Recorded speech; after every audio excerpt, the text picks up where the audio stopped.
జమ్మూ కాశ్మీర్లోని పహల్గామ్ బైసరన్ వ్యాలీలో జరిగినటువంటి ముష్కరుల దాడి తరువాత పాకిస్తాన్కి చెందినటువంటి కొంతమంది ఆర్మీ అధికారులు ఇప్పుడు పాకిస్తాన్ని వీడి ఇతర దేశాలకు వారి కుటుంబ సభ్యులతో కలిసి వెళ్ళిపోతూ ఉన్నారు. దానికి కారణం ఏంటంటే ఉగ్రదాడి తరువాత యావత్ భారత జాతి మొత్తం కూడా రగిలిపోతూ ఉంది. ఈ ఉగ్రదాడికి కారణమైనటువంటి ఉగ్రవాదులకు, అలాగే ఈ ఉగ్రవాదులను రెచ్చగొడుతున్నటువంటి పాకిస్తాన్కి తగిన బుద్ధి చెప్పి తీరాల్సిందే అంటూ పెద్ద ఎత్తున డిమాండ్లు వెల్లువెత్తుతున్నటువంటి నేపథ్యంలోనే భారత ప్రభుత్వం కూడా ఈ ఉగ్రదాడిని చాలా సీరియస్గా తీసుకుంది. కొన్ని కీలకమైనటువంటి నిర్ణయాలు కూడా తీసుకుంది. ఆ నిర్ణయాల్లో భాగంగా సింధు జలాలను పాకిస్తాన్కి వెళ్లకుండా నిలువరించేటువంటి ప్రయత్నం చేసి విజయవంతమైంది. ఆ తర్వాత భారతదేశంలో ఉన్నటువంటి పాకిస్తానీలు ఎవరైతే ఉన్నారో వారు 48 గంటల్లో భారతదేశాన్ని వదిలి వెళ్లాల్సిందిగా భారత ప్రభుత్వం ఆదేశాలు జారీ చేసింది. వారి వీసాలను రద్దు చేసింది. ముఖ్యంగా మెడికల్ వీసాలను కూడా భారత ప్రభుత్వం రద్దు చేసింది. ఈ నేపథ్యంలోనే ఇటు భారత్ పాకిస్తాన్ల మధ్య యుద్ధ మేఘాలు కమ్ముకున్నాయి. ఆ సరిహద్దుల్లో చూసుకున్నట్లయితే ఉద్రిక్తమైనటువంటి పరిస్థితులు ఉన్నాయి. పాకిస్తాన్ ఇప్పటికీ ఉగ్రదాడి తరువాత భారత్ను పదే పదే రెచ్చగొట్టేటువంటి ప్రయత్నం చేస్తూ ఉంది, కవ్వింపు చర్యలకి పాల్పడుతూ ఉంది. వీటన్నింటినీ గమనించినటువంటి పాకిస్తాన్ ఆర్మీ చీఫ్తో పాటుగా పాకిస్తాన్ ఆర్మీ అధికారులు కొంతమంది వారి కుటుంబ సభ్యులతో కలిసి వారు పాకిస్తాన్ని వదిలి ఇప్పుడు ఇతర దేశాల్లో తలదాచుకుంటూ ఉన్నారు. వారు ఏ దేశానికి వెళ్ళారు, ఎవరెవరు పాకిస్తాన్ని వదిలి వెళ్ళారనేది ఒక్కసారి మనం విశ్లేషణ చేసుకునేటువంటి ప్రయత్నం అయితే చేద్దాం. ఇక్కడ మనం కనుక చూసుకున్నట్లయితే బాబా బనారస్ గారి ఈ ట్వీట్ ప్రకారంగా amid increasing tension between India and Pakistan after Pahalgam terror attack, families of Pakistan army chief general Asim Munir, అలాగే DG ISPR lieutenant general Asim Malik, వారిద్దరితో పాటుగా సిజేసిఎస్సి జనరల్ షాహిర్ షంషాద్ మీర్జా అంట.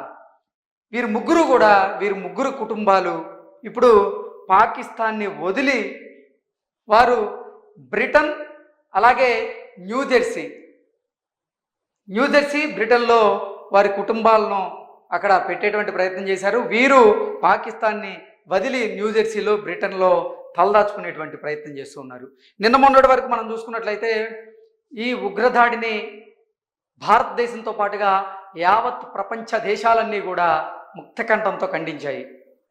ఈ విషయంలో ప్రత్యక్షంగా పరోక్షంగా భారత్కి యుఎస్ మద్దతు తెలపనప్పటికీ అమెరికా అధ్యక్షుడు డొనాల్డ్ ట్రంప్ మాత్రం ఈ ఉగ్రదాడిని ఆయన ఖండించి భారత్కి పాకిస్తాన్కి మధ్య కాశ్మీర్ విషయంలో ఎన్నో దశాబ్దాల కాలంగా గొడవ జరుగుతుంది. ఆ సమస్యను ఆ రెండు దేశాలు మాత్రమే పరిష్కరించుకోవాలి అంటూ ఆయన కొన్ని వ్యాఖ్యలు చేయడం జరిగింది. ఆ వ్యాఖ్యలు కూడా ఇప్పుడు తీవ్ర దుమారాన్ని అయితే రేపుతూ ఉన్నాయి. దానికి కారణం లేకపోలేదు. అసలు ఈ ఉగ్రదాడికి అమెరికాకి సంబంధం అన్నట్లుగా ఒక ప్రచారం కూడా జరుగుతోంది. ఈ ఉగ్రదాడి చేయించింది అమెరికానే, అమెరికాకి సంబంధించినటువంటి ఈ ఎక్విప్మెంట్ని, మిషనరీని, ఈ గన్స్ ఏవైతే ఉన్నాయో వాటిని పాకిస్తాన్కి అమ్మేందుకు ఇప్పుడు అంటే చైనాని కాదని పాకిస్తాన్కి ఇచ్చేందుకు ఇప్పుడు అమెరికా ప్రయత్నం చేస్తుంది. అందులో భాగంగానే ఈ ఉగ్రదాడి జరిగింది అన్నట్లుగా ఒకంత ప్రచారం కూడా జరిగింది. ఈ నేపథ్యంలోనే అమెరికాకు సంబంధించినటువంటి విదేశాంగ శాఖలో పనిచేసేటువంటి కొంతమంది అధికారులు, అలాగే కొంతమంది మంత్రులు, ఇటుపోతే అమెరికా అధ్యక్షుడు డొనాల్డ్ ట్రంప్ ఈ ఉగ్రదాడిని అయితే ఖండించారు కానీ భారత్కి అయితే మద్దతు తెలుపుతున్నట్లుగా ఎక్కడా ప్రకటించట్లేదు. అయితే డొనాల్డ్ ట్రంప్ మాత్రం ఒక విషయంలో క్లియర్గా చెప్పేశారు, ఇది మేము ఖండిస్తున్నాం, ఈ ఉగ్రదాడిని మేము ఖండిస్తున్నాం తప్ప ఇది జమ్మూ కాశ్మీర్ విషయంలో దశాబ్దాల కాలంగా భారత్కి పాకిస్తాన్కి మధ్య జరుగుతున్నటువంటి ఒక గొడవ, మేము ఇన్వాల్వ్ కాము అంటూ ఆయన పరోక్షంగా చెప్పేశాడు.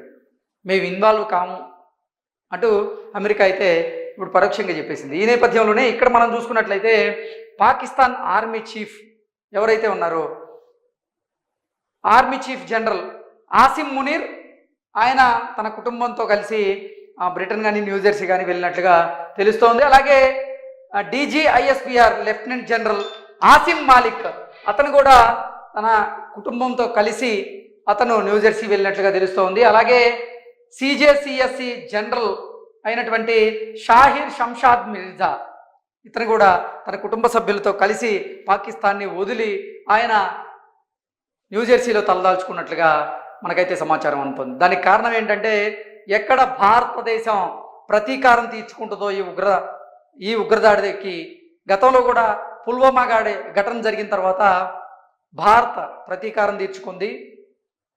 పాకిస్తాన్ మీద సర్జికల్ స్ట్రైక్స్ చేసి ఆ ఘటనకి ప్రతీకారం తీర్చుకున్నటువంటి నేపథ్యంలోనే ఇప్పుడు ఈ పెహల్గాం ఘటన ఏదైతే ఉందో దానికి కూడా భారతదేశం ఖచ్చితంగా ప్రతీకారం తీర్చుకుంటుంది. కాబట్టి మనం పాకిస్తాన్లో ఉండడం ఇప్పుడు అంత సేఫ్ కాదు అని భావించి ఈ ఆసిఫ్ మునీరు అలాగే ఆసిమ్ మాలిక్ షహీర్ షంషాద్ మిర్జా వీరు ముగ్గురు కూడా తన కుటుంబ సభ్యులు తీసుకొని పాకిస్తాన్ని వదిలైతే ఇప్పుడు ఇతర దేశాల్లో తలదాచుకుంటున్నారు. అంటే పాకిస్తాన్ ఆర్మీలో పనిచేసేటువంటి అధికారులతో పాటుగా ఇప్పుడు పాకిస్తాన్లో ఉన్నటువంటి కొంతమంది బిజినెస్ మ్యాన్లు కూడా పాకిస్తాన్ని వదిలి ఇతర దేశాలకు వెళ్ళిపోతున్నారు అన్నట్లుగా కొన్ని వార్తలు కూడా మనం చూసాం. ఎందుకంటే పాకిస్తాన్లో ఇప్పుడు ఉండడం అంత సేఫ్ కాదు అని భావించారు. రెండు దేశాల మధ్య యుద్ధం తలెత్తితే ఇబ్బందులు తప్పవని భావించారు. కొంతమంది బిజినెస్ మ్యాన్స్ అయితే పాకిస్తాన్ని వదిలి ఇప్పుడు వెళ్తున్నటువంటి పరిస్థితి ఉంది.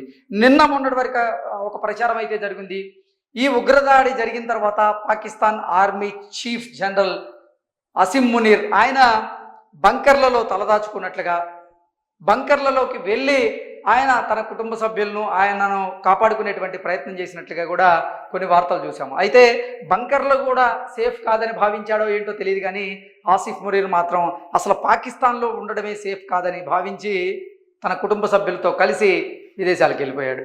సో ఇలా ఒకటి కాదు రెండు కాదు పాకిస్తాన్లో ఉన్నటువంటి ఆర్మీ అధికారులు ఎవరైతే ఉన్నారో ఒకరి తర్వాత ఒకరు వారు పాకిస్తాన్ని వదిలేటువంటి ప్రయత్నం చేస్తూ ఉన్నారు. అంటే ఈ ఉగ్రదాడి తరువాత పాకిస్తాన్లో ఉన్నటువంటి ఆర్మీ అధికారులు ఎంతగా భయపడుతున్నారో ఈ ఘటనని మనం ఉదాహరణగా తీసుకోవచ్చు. ఖచ్చితంగా భారతదేశం భారత ప్రభుత్వం దీనికి ప్రతీకారం తీర్చుకొని తీరుతుంది అని వారు భావించారు, భయపడ్డారు. అందుకే పాకిస్తాన్ని వదిలి వారు ఇప్పుడు ఇతర దేశాలకు వెళ్ళారు, అక్కడ తలదాచుకునేటువంటి ప్రయత్నం చేస్తున్నారు.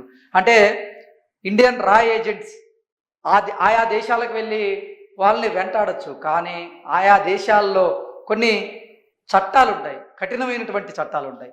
కాబట్టి ఆయా దేశాల్లో తలదాచుకుంటే మమ్మల్ని ఎవరు ఏం చేయలేరు అనేటువంటి ఒక భావంలో ఈ పాకిస్తానీ ఆర్మీ చీఫ్తో పాటుగా కొంతమంది ఆర్మీ అధికారులు కూడా అక్కడ తలదాచుకునేటువంటి ప్రయత్నం చేస్తున్నారు.